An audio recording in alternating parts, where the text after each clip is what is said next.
Petronorrek Rosa Bilbao eraikina inauguratu du. Somorrostro prestakuntza zentroaren kampusean kokatuta dago eta findegiko profesionalen prestakuntza izango da zentro berri honen jardueraren ardatz. Bertan lan munduratzearen aurreko prestakuntza dualeko ikastaroak emango dira, baita etengabeko prestakuntza tailerrak ere konpainiako langileentzat.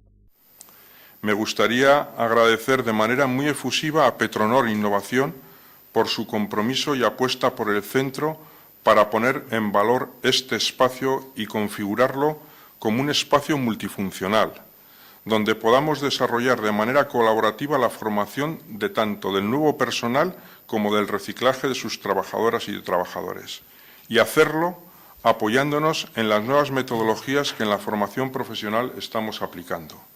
Hezkuntza zentro berriaren inaugurazioak Petronorrek prestakuntza integralaren alde naiz kualifikatutako pertsonala lan merkatuan eta bereziki industria sektorean sartzearen alde hartu duen konpromisoaren balioa nabarmentzen du. La formación está unida y está centrada en lo que es la actividad industrial, la actividad productiva y la cooperación entre empresa y centros de formación profesional.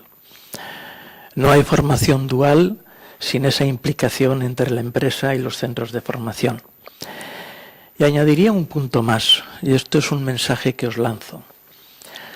La formación es básica para el mundo actual.